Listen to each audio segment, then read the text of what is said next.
Hello, my name is Lexi Davis. I'm a self-discovery coach, a yoga and meditation instructor, a love enthusiast, and a really playful human being. I serve people through my business, Alive to Enjoy, and this is Heart Snuggles, a holistic wellness podcast where I invite guests to drop into their heart space through authentic conversations and compassionate intentions, all in mini cuddly episodes, hoping that you connect to your truth in the most authentic version of yourself.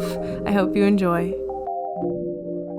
Welcome everyone to Heart Snuggles. We hope that you're having a good day and that you found some things to be grateful for today. And I brought this beautiful glowing guest. So if you want to just give yourself a little intro.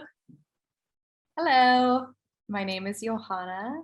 I'm 30 years old and I live in Bali, Indonesia right now. And I'm from the US. I grew up in a small town in New Jersey. I lived in a couple different parts of the country and settled in Venice Beach, California for 7 years before accidentally moving to Bali. And yeah, I've been running a branding business for 5 years. I'm building brands for heart-centered entrepreneurs. Magical, so magical. And how did you end up creating this heart-centered business?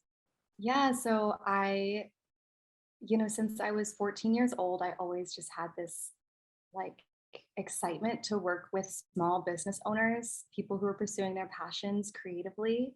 And so I worked with so many different people, like so many different jobs, from like a sushi chef to like a photographer to art galleries and artists to fashion designers and like jewelry curators and all these things. And then after college, I worked for an art dealer and helped her establish a presence. And then I worked for an NGO and helped them establish their presence in the States. And then I worked for this hospitality company and helped them establish a presence. And so it's just like this common thread. At first, it felt really random, and I felt like, what am I doing?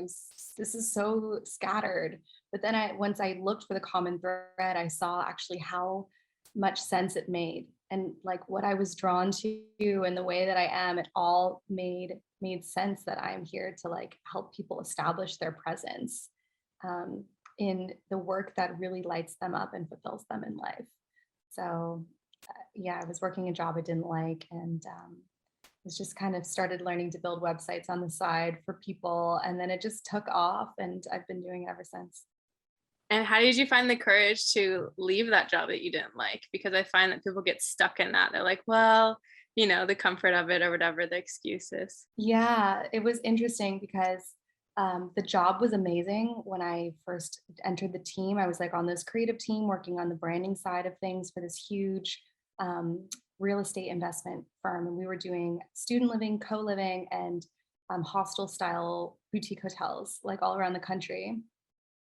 And then like they basically just fired all of the creative side of the team and decided that they didn't want to do it in-house anymore because it was taking too long. They didn't have any patience for the process.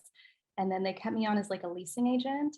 So I was leasing out basically dormitories to students, and the information that they were giving me was wrong. And anyway, I was miserable and it was so out of alignment for me. And they ended up, so like I said, I was kind of doing things on the side, and I had a boyfriend who was an entrepreneur.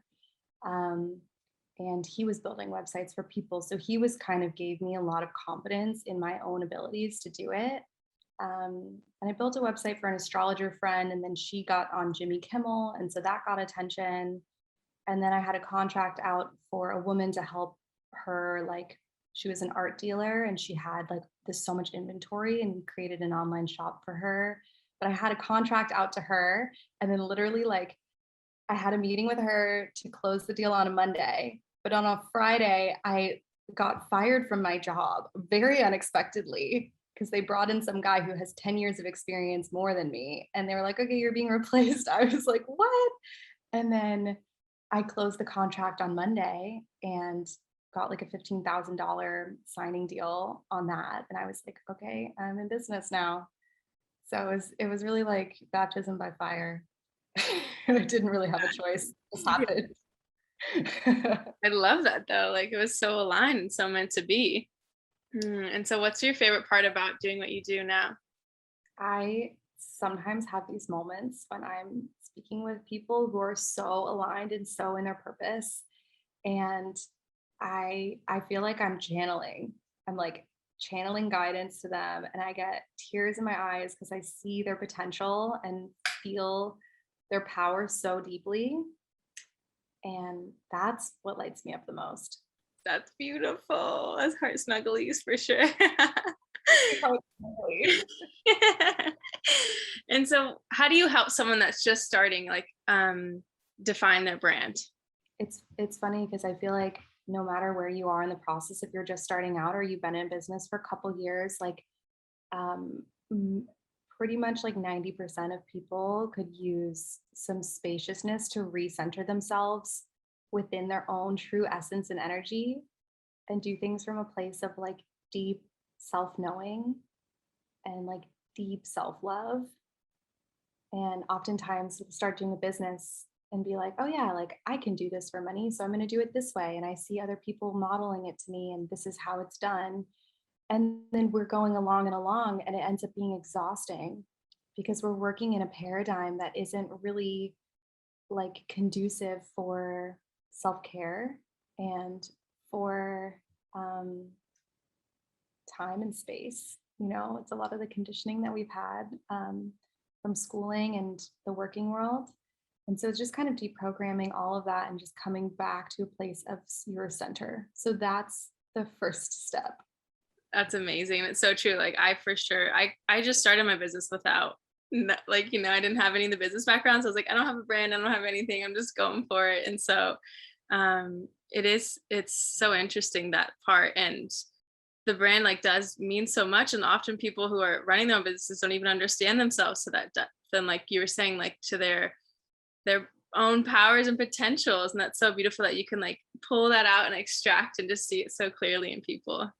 Yeah. Yeah. And I love that you started kind of going for things without really knowing what you're doing, because oftentimes that's when we're the most creative, and we can really like establish a new way of being that's really true to ourselves. Yes. And so how did you help like find your truest version of yourself? It's been like an ever unfolding story. I don't think that journey ever stops because we're constantly evolving. But I feel really great right now, to be honest with you. Like it has been, oh my God, such an incredible time here in Bali. I was, I thought I had it all figured out when I came here.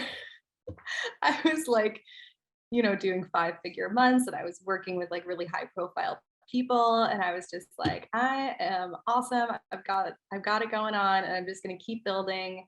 And I basically came here and went to yoga teacher training, and my meditation teacher was a monk and from India.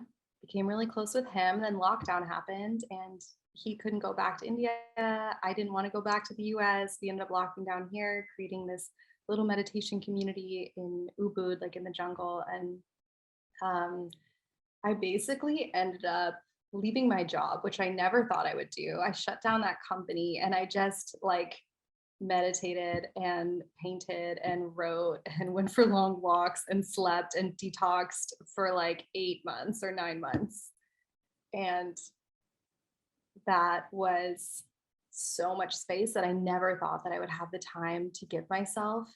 And when I did, it just created so much of an opening internally for me, where I established Elevate Studio, and it's very similar to what I was doing before, but it's also completely different in the way that I'm approaching things, of like putting my energy first always. Yes, put your energy first. That's like, yes, I love that. I'm trying to promote that so much more. So what does it mean to you to like put your energy first? Because we hear this saying a lot, and then I feel like when I first was starting this word, I'm like, what does that even mean? So how does that look for you?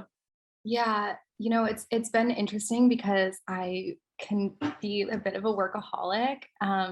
have these workaholic tendencies, and I'm so passionate about what I do. And, when you have your own business, it's never ending the amount of work that you can do. So I'll just kind of get into these modes where I'm like in this intense work portal and I just like live and breathe it. And I also like will paint and do yoga during the day, and I'll like dance around with some Palo Santo. And I'm like, I am so balanced. But then I'm working like 10 or 12 hours a day, which isn't really balanced. And um, yeah, basically what's been happening is like every month, basically, I keep getting sick.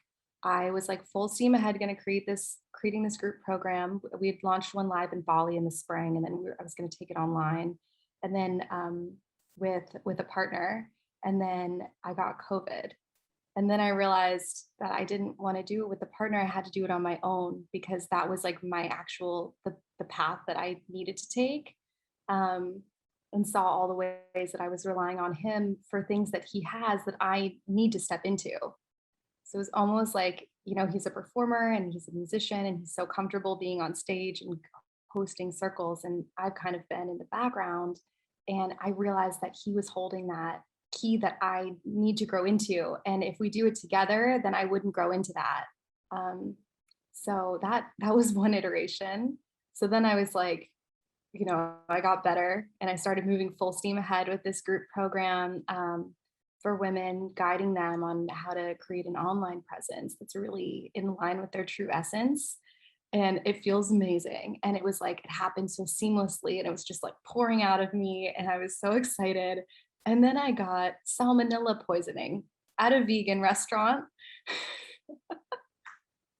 Just like, I literally used to eat mountains of cookie dough. It's hilarious that I got it at a vegan restaurant. Oh my God.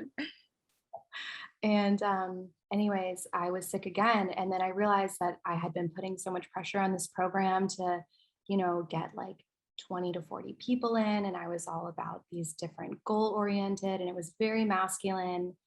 And then when I got sick, I was like, wait, I've been pushing myself so hard. I've been making myself stressed out by these own goals that I'm putting in that actually aren't really in alignment with what I'm creating. And I would be so over the moon happy to just get 8 incredible, aligned, heart-centered women in the program to really go deep with them, instead of trying to like use these marketing tactics to get 40 people, which isn't even true for me. And so that was another iteration of this like sacred pause that has been continuing to unfold. And I'm managing my energy better now, to slow down and to let myself rest when I need to rest instead of getting another cappuccino. And it's been really good. It's still a process. I feel you on all of that. Yeah, it's crazy. Like, first off, I'm a cookie monster as well. So cookie dough is my favorite thing. But yeah, it's so interesting how, like, when you actually are open to those things that happen, those challenges as signs, it's like, oh wait, I keep getting sick because I'm not, honoring my truth, and because I'm not honoring my energy and all these things. And you start to, like when you can step back and look like, oh, this is what this is bringing me. And it's not that I'm failing. It's not that I'm, and all these stories we attach to. And so it's really, I'm so proud of you for being able to do that and see that in yourself. Thank you. And what's really interesting is this sickness, like, I don't want to dwell on it, but it's so present for me because it's just happened twice in the last 8 weeks. But it's been something that I've actually been managing for years, but I was never even fully in tune with, because I was operating in such masculine ways that I kept running myself down and burning myself out. And like every doctor, I have like a naturopathic doctor, Chinese medicine, and some healers and meditation teacher. And when I speak to people about what I'm experiencing, it's literally all about emotional processing. It's like, if you don't process your emotions, you will physically get sick. And so I'm really like committed to doing that. And it's so fun. I get to like pick up a paintbrush and a canvas with no agenda. And that feels great. Yeah, something I've learned over the years too, like through the self-discovery work, is everything is truly, the root of everything is emotional. And it's like, so many times I was trying to think my way out of emotions, and it's like, you can't do it that way. It's like, move it through the body, move it through your hands, move it through creativity. And so that's so beautiful. And I think that another piece that you said too is just like having no agenda, like creating non-performatively, like just creating for yourself and like not to show it off, even though like we often do in somewhere essence, but like taking off that need for it to be perfect or be something else than just creativity. Yeah, I think like I love that I love that you said that because I think that the most important thing for us as humans is to like embrace the fact that we are naturally creative beings. There's not like a creative type and I'm not creative or I can't do that. It's literally all just about surrendering and showing up. Mm. And Yeah. that's it. Like there doesn't need to be a plan. You don't need to sell that. People are like, "Oh, are you going to sell your paintings?" I'm like, "I don't know. Like maybe not. I just do it because I like it." And um I think that is the biggest crusher of creativity is being in the school system and it having to be something that creates monetary value in the planet. It's like creating just to create is the ultimate form of creation. Hmm. Yeah, and school too, just like grading you on your performance of creativity. Like I never thought I was a creative because in school I was the one that, my art was never the best or whatever the best means, but like to those standards. And so I never named myself as creative and everyone else was creative and I wasn't. And I lived in that story until I, like you just said, realize like we all are creative. And that narrative is so sad when people think that they're not creative. I'm like, you are. There's so creativity looks so different for everyone and like it's in you, like it's in all of us, and it's such an important part to tap into because it's like how you manifest, like it's just how you express yourself. Yeah, and for anyone who's listening out there, if you are someone who sees another artist and it triggers you, like in any way that you've got to create, like you absolutely have to create as much as you possibly can because that's just a sign telling you that that's an unfulfilled area in yourself. And I used to feel that all the time. And now that those emotions are not present anymore, it's like it feels really good. They are present sometimes, but I see jealousy more as a sign of like, oh, go that way. Like embody that, integrate that within yourself. That's an unexpressed part of myself that really wants to be expressed. Yes, yes, yes, yes. I love to live that way too. It's like you see something in someone, it's like, how can I become that? Instead of just thinking that they have it and you can't. It's like, no, how can I become that? And yeah, noticing that. I love that you said that too. It's everything's reflection. Like if you're anything you're feeling, like bring it inwards. Yes. Yes, exactly. And like, if you're someone who sees like the collective consciousness and believes in like we are all one, like we are all one with this planet and we're like one huge living, breathing organism. And if there's something that you see and you desire that, it's because there's a piece of that in you. It's like a seed in you. And if you nurture it and you give energy to it and you focus on it and you show up for it, then it will definitely blossom in time. Yes, yes. It makes me so happy to those affirmations. It's just like we need to keep reminding ourselves of those beautiful truths. It's like that is the truth. The truth isn't the fear and the all the yucky mucky shadowy stuff that we like to attach to more. It's like that is the truth, and you get to water what you want to water. And yeah. So thank you for reminding everyone of that. And something that you mentioned to me that is that the challenge you're moving through is deciphering distraction versus synchronicity. So I'd love for you to explain that a little bit. Yes, that was something that came up like last week really strongly of distraction versus synchronicity. And I think it's really important to have an understanding around this because then we can confuse distractions for synchronicities and then get thrown off of our main focus.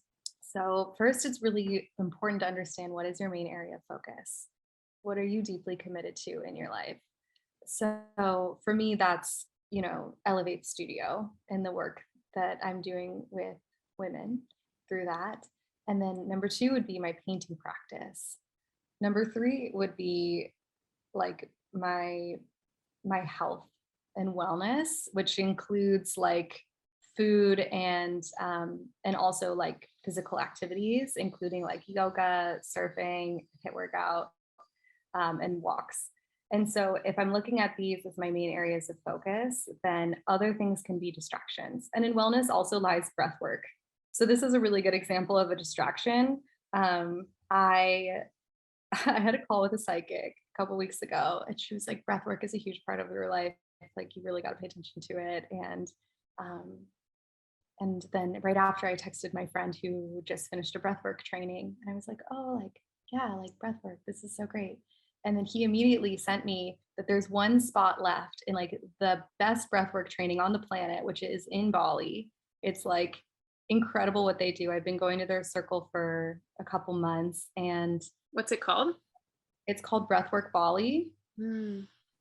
And so he sends me an invitation to be in this program. There's one spot left. And it's really expensive. The dates are exactly the same dates as um, when my group program is launching. And I would have to go to this town, Canggu, which my heart doesn't resonate with that place anymore. I lived there for 6 months, but I've kind of moved on. And so when I really looked at it and felt into it, I was getting so distracted by the idea and like trying to rearrange my entire schedule to make this breathwork training happen when actually I don't need to do that. There's I know some breathwork trainers here in Ubud, I like could get a private breathwork session. I can go to this breathwork immersion on the weekend. There's so many other options of what I could do, but I got really distracted honestly of like mentally, it took up a lot of mental space of me like rearranging my life to make this training happen when because it felt so synchronistic, right? It was like it all happened so fast, but it was actually just, in this case, a distraction that I needed to ground back into what my real focus is and get that clarity of like, okay, this isn't in alignment with my focus of what I'm really, really here to create right now. And maybe in the future that will change and I'll be able to do that same training or maybe not. But help me get clear on that I actually am committed to doing breath work on a weekly basis now. So I can do that in many other ways. Wow, yes. I've been going through that too. And I love how you said that it's so sneaky. It's so sneaky, the synchronicities versus distraction. And I battle with that all the time because I'm like, holy moly, I am so magnetic. I think like, I attract things so effortlessly. So I'm like, this is meant to be. Since I'm attracting it, it's meant to be. It's meant to be. It's meant to be. And yeah, but it's like, what are my values? What is my truth? Like, what am I super passionate about right now? And remembering that we're human, we can't do it all is like the hardest thing. It's so easy to want to tap back into that masculine, like do more, let's do everything. Absolutely. Absolutely. And it like, in some ways, it's made me afraid of my own magnetism because like we are so magnetic. And then it's like, no, there's too much coming my way. There's too many blessings. I don't want to, I'm afraid, but it's like if we have this staying power and we continue to come back to like what is our main focus in our life right now, then no amount of the magnetism is just such a gift because you know when to say no. Yeah, and that like moving out of the scarcity mindset of like, if I don't take this, doesn't mean I'll never come again, or that, you know, yeah, because I often think that I'm like, this is my only shot. Like, if I don't take it now, then, but it's never true, never, ever, ever true. Totally. It was like, when am I going to be in Bali? This is the best breathwork teacher in the world.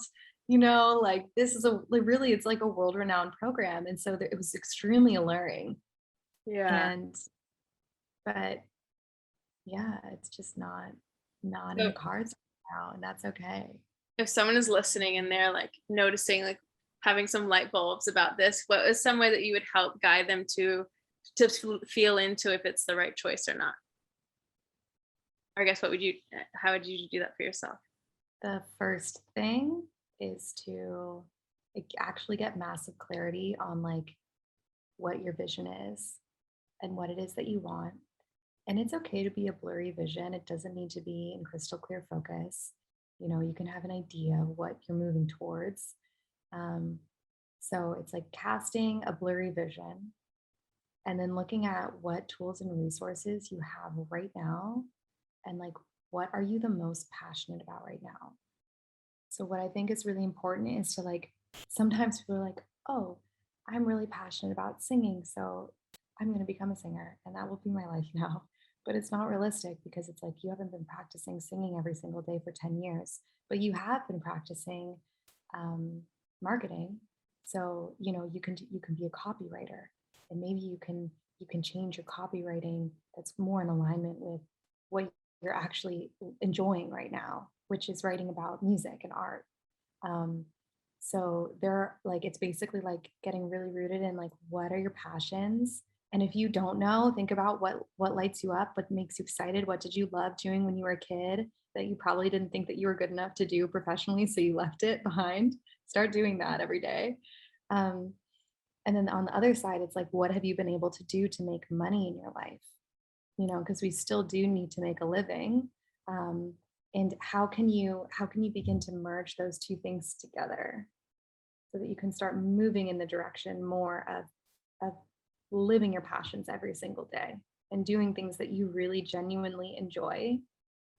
And yeah, so just my recommendation would be to create like a really sacred space in the corner of your room where you can have peace and clarity. So maybe it's just like, a yoga mat, meditation cushion. Maybe you put up a couple pictures that you like, or maybe you have like some rocks or crystals or like a flower or thing like a seashell or whatever, things that you collect that just you really love. Um, and just put them in that little area and just sit there in stillness and in silence with yourself every day for as long as you can, even if it's only 5 minutes before bed, 5 minutes in the morning, that's okay. And just get connected with you and then start writing about those things in a journal. And that's a really good place to start. Beautiful. I love that. And it's, yeah, that's such a great remembrance too. It's like, okay, you get so excited about what you want to do, but it's like, is that, yeah, you still, we have to live in this 3D world, and we have to pay bills, and we have to make money. So you can't hop full feet into it. You need to have that safety net. So, and then, like you said, it'll just line up, and you'll be able to do that big thing that you really want to do one day. Yeah, for sure. And just so you know, like right now I'm keeping my painting completely separate. I'm not trying to paint things that I can make money on. That's not, the painting is just pure creative expression. So there's some things that are sacred that need to be left for pure creative expression. Mm. But I do love graphic design and designing on the computer, and I can make money doing that. I'm doing branding, and I love that. So there are ways, and I also love art directing photo shoots, and I can make money doing that. So that's a place where there's like a convergence of this creativity in the business. Um, so it's like looking for pockets like that, but don't give up that pure creation, because something is happening, even though it doesn't seem like anything's happening and it seems really frivolous, and you're writing shitty poetry and you're making terrible paintings and your voice does not sound good. Don't worry, it will grow into something. And if you love it, then just keep doing it. Mm.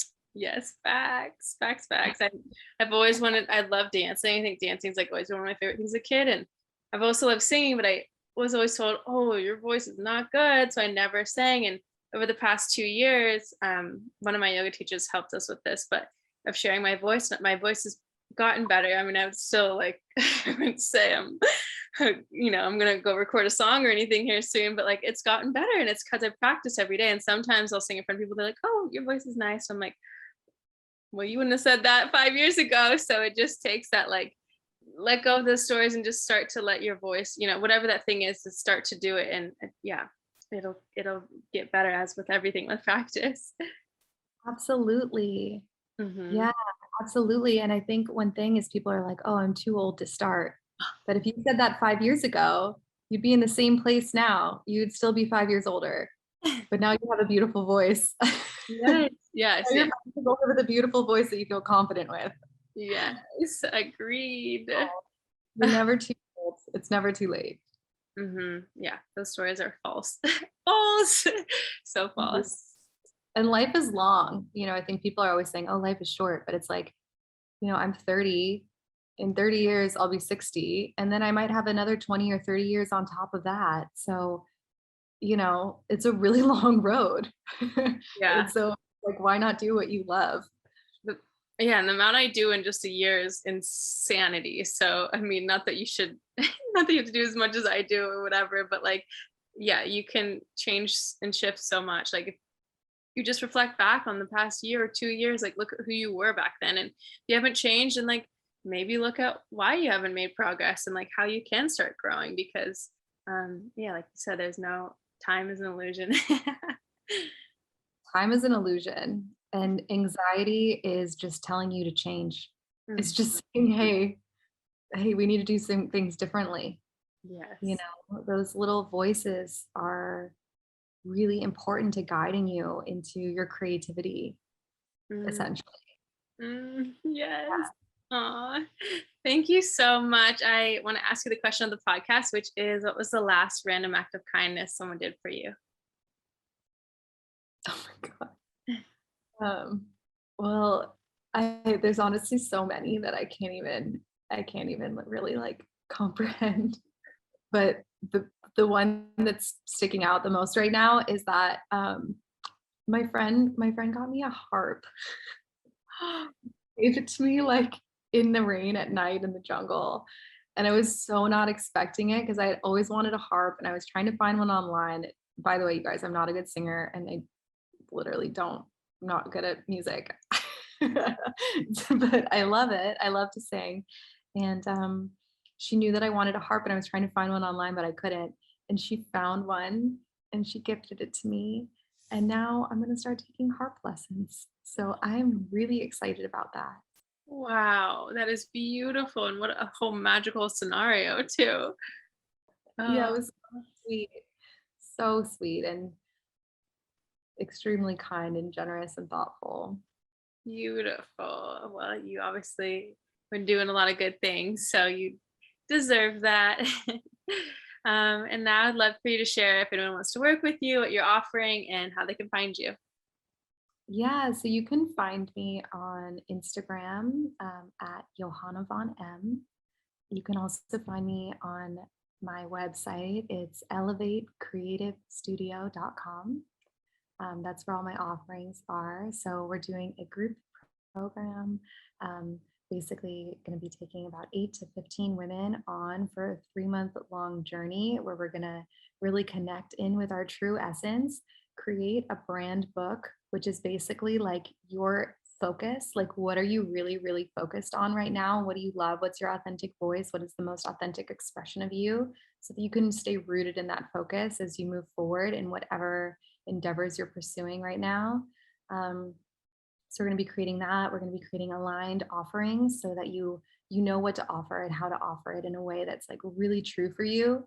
That's not going to put you into stress, anxiety, or overwhelm, and that will help really make a solid foundation and living for you. And then the third area is the website. So we've created some design platforms and tutorial videos of how to create a really beautiful online presence and how to really describe that. And if you already have a website, it's a great way to tune up your website as well. And if you're just starting out, it's the best foundational thing that you could have, like, period. I really believe that. Oh, Um, and then the other one is I'm doing brand journeys. So I'm only taking on 2 people a quarter to go into like a deep dive brand journey. Um, and then I'm doing dream clarity coaching. So that's if you're like working in a career and you just feel like you're not aligned with that career and you really want to get really need that one-on-one support to get that clarity that you need to align your passions with where you are now to drive towards your vision. It's like a full coaching process around that. oh, magic. Look at all that light you're putting in the world. So amazing. I love it so much, and I'm just really excited to work with people who are in their hearts and who are really genuine and really committed in whatever way to just getting to know themselves, like really truly getting to know themselves and pursuing a life of love, Mm, essentially, like bringing more love frequency on the planet. And yeah. it like maybe that sounds mushy to you. Maybe I've been living in Bali for too long, but it's really true, you know. It's really true. I think that the pursuit of being love, of fully embodying love is like that's what I'm here for. Girl, that's my mission of my business, to elevate the frequency of love on this world. Like, I feel you on that. and we have our own expressions of doing that. And I think it's so great. So I don't care if it's too mushy. I love it. It's not mushy, it's real. It's like that's what the world needs right now. That's what the planet really needs to heal. Yes, more love. Isn't this, all this fear is like driving me insane. I'm like, we are hurting ourselves so much. So yes, Yeah. keep spreading that love, honey. You're doing such a good job. And yeah, I Thank just you. really see your commitment to it and like your full embodiment of love. And just, yeah, thank you so much for creating this work. It's really important. Thank you. Thanks again for being on here.